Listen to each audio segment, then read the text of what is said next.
It's been said that winning takes 10% of talent and 90% of hard work. But there's no doubt Colin Bond was blessed with a rare gift that made the hard work of winning a whole lot easier.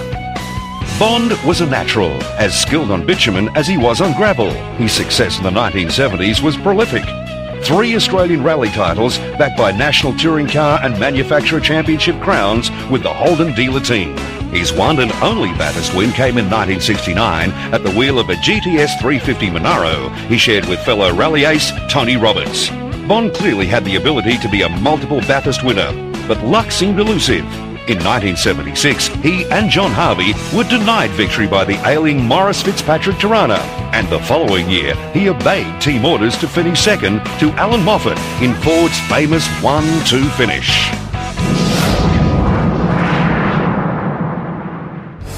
By 1972, Australian car makers were in the grip of Bathurst fever. An outright win on the first Sunday in October was attracting enormous national interest as the race was telecast live across the nation. The prestige of winning produced tangible results for the successful brand with an immediate increase in showroom traffic. The marketing men soon coined the phrase, win on Sunday, sell on Monday. The field will soon be on its way in the 1972 Hardy Ferrota 500. Flag should be dropping any moment.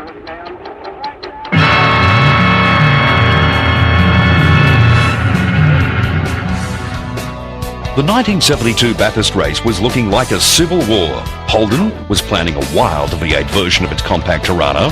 Ford was building the definitive Phase 4 version of its Falcon GTHO.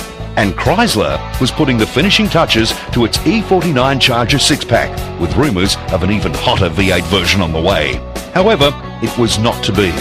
A politically inspired and media-driven frenzy over road safety issues killed the Bathurst supercars. Moffat's got the capacity to make up the leeway because it doesn't look like a long stop, but it must be galling sitting there while Brock and the other front runners get further ahead. They're bringing Peter Brock in for his first pit stop. It's lap 47, and it should take about a minute and a half to change tyres and take on a full load of fuel. He's still holding first, but this is where he could lose the lead.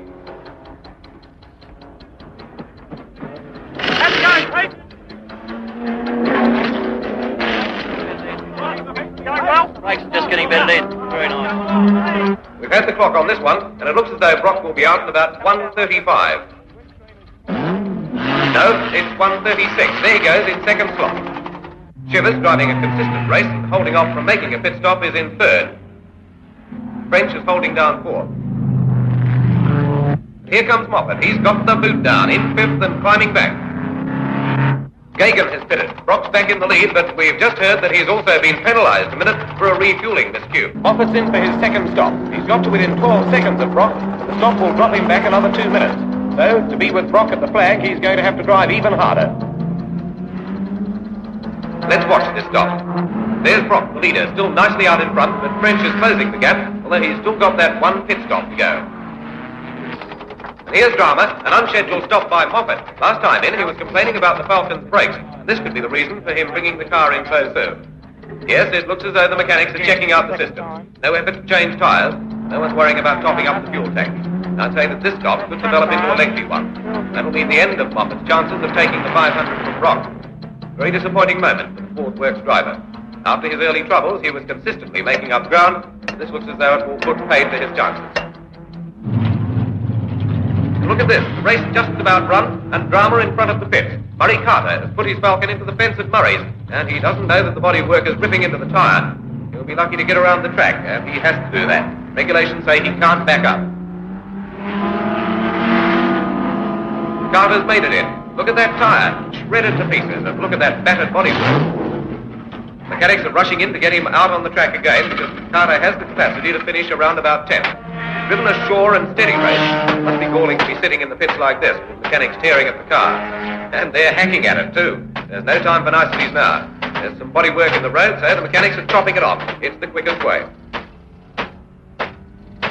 There's a good look at the ruined tyre. The Holden dealers team pit is making certain that Brock realises that French is in the runner-up slot, and that as long as the purple Falcon doesn't pass him, he's got the 500.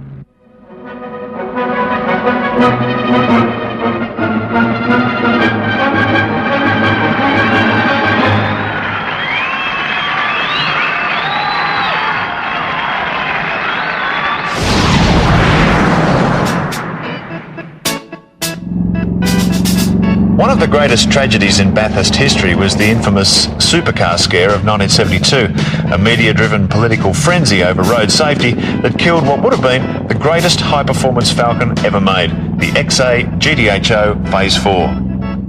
The supercar scare happened so late in the year that the Ford Works team were already well advanced with construction of their Bathurst entries, and this car, owned by David Bowden, is the only one of the 3 prototypes built that was actually fully prepared for racing, and as you can see, it was destined for none other than Alan Moffat to drive in the 1972 race. The Phase 4 quite clearly would have been the best handling, the safest, the fastest of all the Phase Falcons. It even had its own specially made 15 by 7 inch cast alloy wheels designed to improve the car's handling and reduce the brake temperatures which had dogged the earlier Phase Falcons. We can only wonder now what that 1972 Bathurst race would have been like had the Phase 4 made it onto the grid.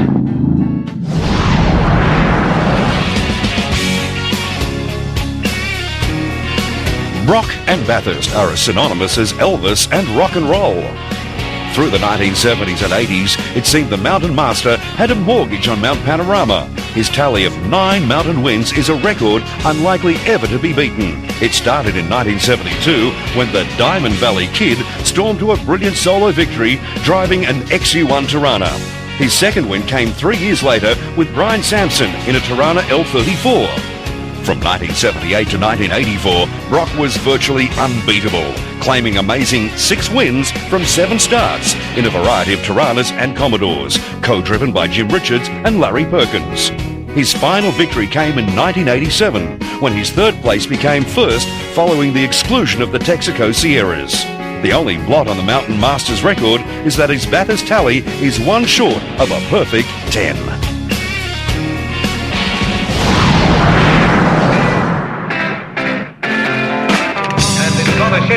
Giant Killer was the endearing nickname most commonly used to describe Holden's Torano GTR XU1 in the early 1970s, and it was a most fitting description. Pitched against the awesome power of Ford's GTHO Falcons, in the eyes of the fans, the XU1 assumed the role of David against Ford's Goliath.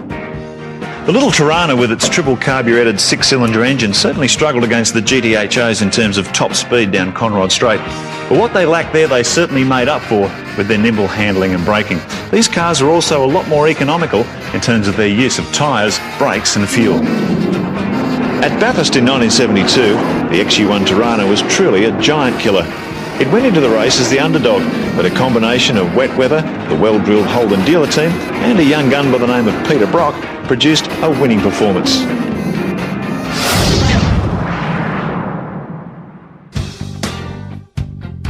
Another noticeable change to Mount Panorama over the past 40 years has been track safety.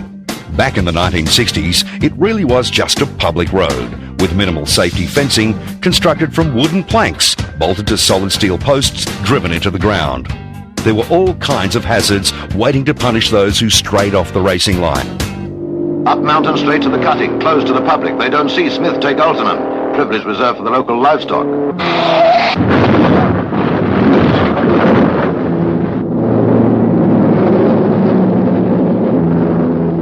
He's still in there, sorting himself out, but okay. An obstacle for the others and a job for the tow wagon. Since last year, the council has done a good job widening the 2 bottom corners. You can take them both faster, but they need a new approach line.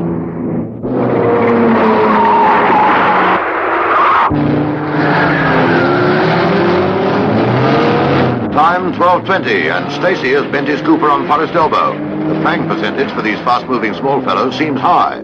But remember, there were a lot of them, and the very nature of the race made them all press a little harder, some too hard. Stacey is okay, but the cars had it.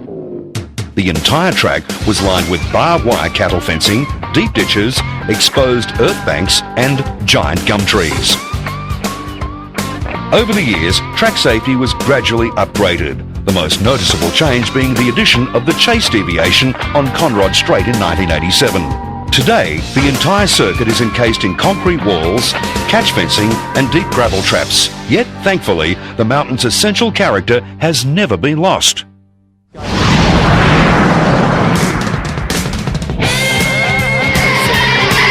When people talk about the cars that were built to win at Bathurst, quite clearly there's one that stands head and shoulders above all else, and this is it, the fabulous XY GTHO Phase 3.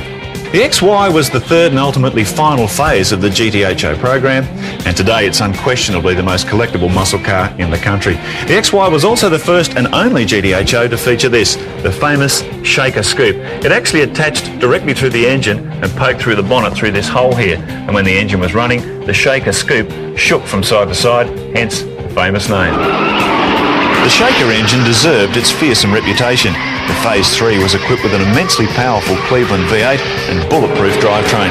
Not surprisingly, it destroyed the competition at Bathurst in 1971, and this car was not only fastest down Conrod Straight in 1971 and 1972, but was also driven by Queenslander John French to second outright in the 1972 race.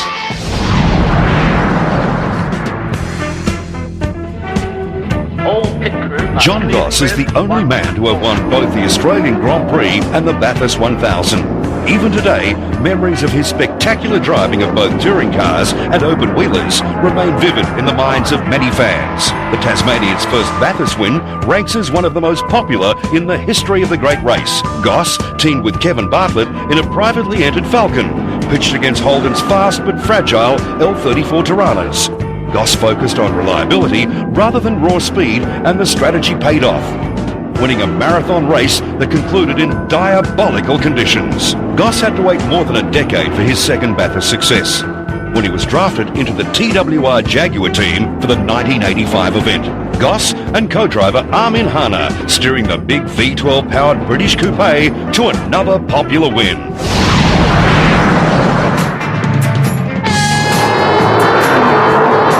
Holden's success with its six-cylinder XU1 Toranas in the early 1970s laid the foundation for the introduction of its new, larger LH model in 1974. The hottest model in the range was called the SLR 5000 and was the first Torana powered by a V8 engine. The SLR 5000, though, proved a difficult beast to tame. Under the stress of competition, Holden's 5-litre V8 engine was proving very fragile, and its gearbox, differential and brakes were barely strong enough to do the job. The solution to at least some of the new Torana's woes was this car, the limited production L34. In 1974, the L34 suffered high-profile failure at Bathurst when Peter Brock retired from the race when he was many laps in the lead. After a year's development, though, Brock returned and, together with co-driver Brian Sampson, gave the L34 its first Bathurst win in 1975. The L34 recorded its second mountain win a year later, with a nail-biting victory going to this car, driven by Bob Morris and John Fitzpatrick in 1976.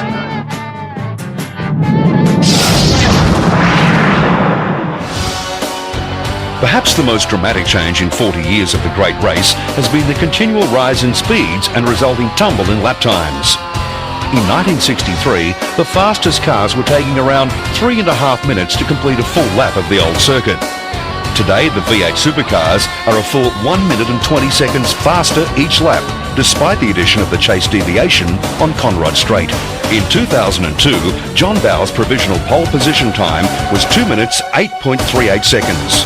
Not only the fastest lap ever of Mount Panorama by a touring car, but also undercutting the quickest time ever recorded on the old circuit by a Formula 5000 open-wheeled racing car. 1-2. The 1974 Hardy Brother 1000. The annual Bathurst 1000 Enduro has played host to many memorable finishes, but 25 years on it seems there is none more unforgettable than Ford's crushing 1-2 form finish of 1977. The stage for such a dramatic finish had been set by the dominance of the Moffat Ford dealer team Falcons of Alan Moffat and Colin Bond, who ran away with the Australian Touring Car Championship that year. They arrived at Bathurst with their Ford Falcons showing plenty of speed and reliability, and they were also armed with two great co-drivers in the form of Porsche specialists Alan Hamilton and multiple Le Mans winner Jackie X. Moffat's plan was to break the back of Holden's challenge by setting a relentless pace. The strategy worked, and by half-race distance the two Falcons had blown the competition to pieces. The pace had been so hot, in fact, that Moffat's winning Falcon actually ran out of brake pads in the final laps. Even so, nothing could take the gloss off his masterful staging of the first and finest 1-2 finish in Bathurst.